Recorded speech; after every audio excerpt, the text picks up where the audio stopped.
COVID cases are surging. Holidays are approaching.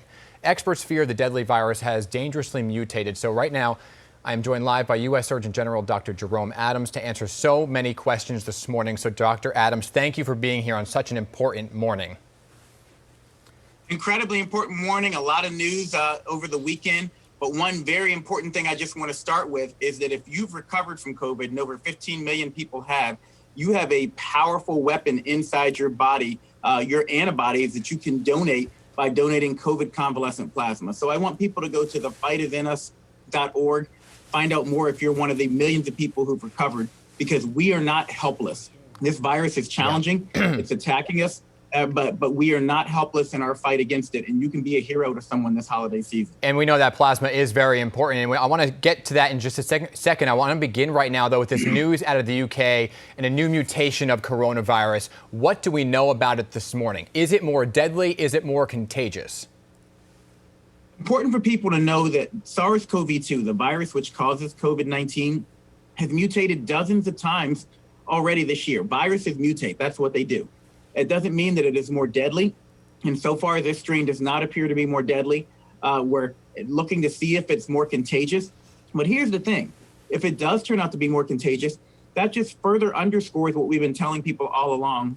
Wear a mask, wash your hands, watch your distance, get your vaccine as soon as you can, and then donate plasma if you can so that we can fight this virus. Right now, there's no indications, and I just talked to the head of the National Institutes of Health, that this will impact our ability to be vaccinated, even if this new variant does seem to be a little bit different in terms of contagiousness. So follow those public health measures. That's how we get through this. So Governor Andrew Cuomo here in New York says 120 countries, including France, Germany, Italy, Ireland, have all blocked inbound flights from the UK. Why hasn't the United States blocked flights yet?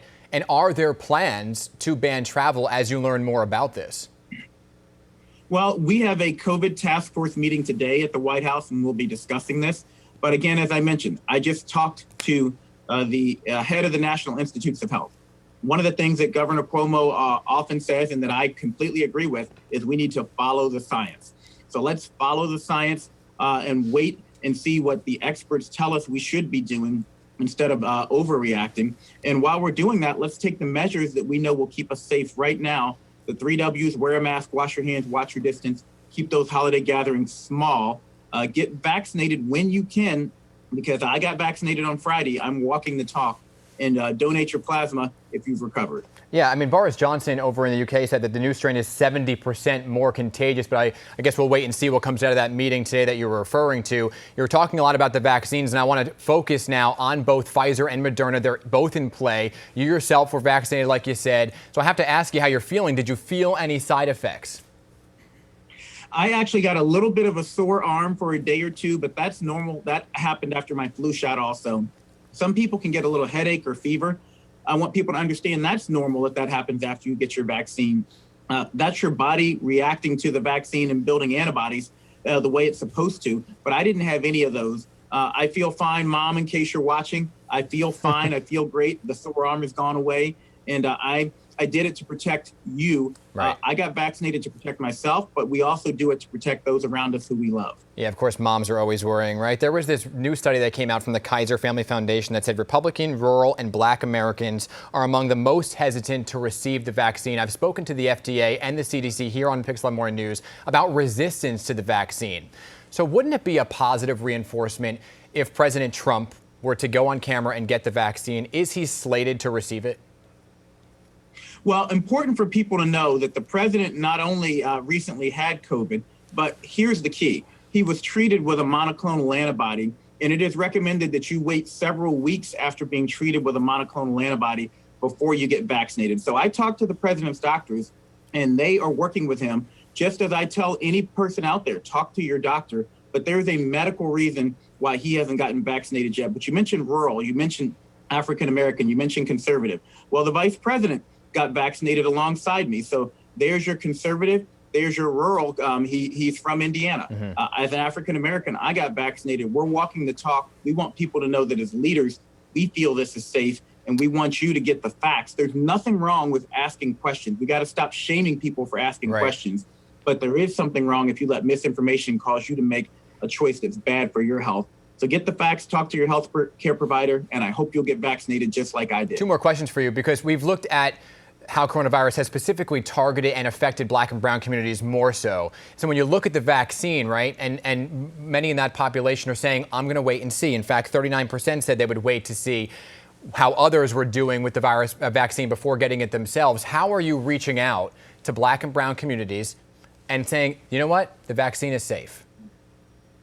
Well, again, walking the talk. So if you're waiting to see, you saw me get vaccinated on live TV in front of millions of people, and I'm doing fine. But we're also reaching out to the National Medical Association, which represents Black doctors, the National Hispanic Medical Association, the historically Black colleges and universities. We're working with celebrities like Steve Harvey and others out there. And I know you're there in Florida, where LeBron was not too long ago. I was in Ohio, his home state, this weekend, and they were asking me, they said, we want to know if LeBron James is going to get the shot or take the shot. And so we need to help people understand these vaccines are safe.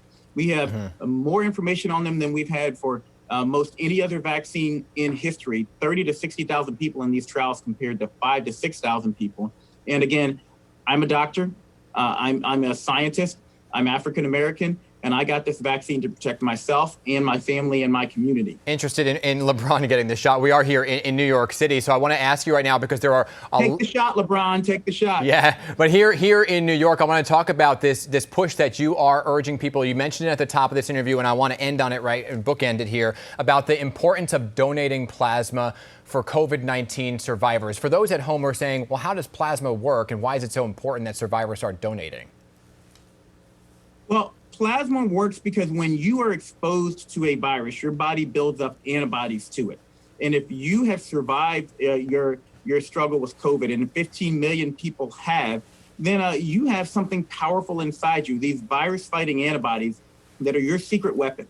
And you can share that secret weapon with other people. You can pass those along through your plasma, and that allows them to fight this virus also. So donate plasma. Go to thefightithinus.org. Help someone else get through their struggle with COVID this holiday season, so we can get to the other side, get people vaccinated, and start to get back to normal. 100 million vaccinations are people able to be vaccinated by February. So the finish line is in sight. We've just got to make sure we run all the way through the tape, and that we carry as many people across the finish line as possible. You're mentioning that finish line. I don't want to ask you to take out a crystal ball here, but when do you see a complete eradication of COVID-19 because of the vaccine, with the vaccine in play?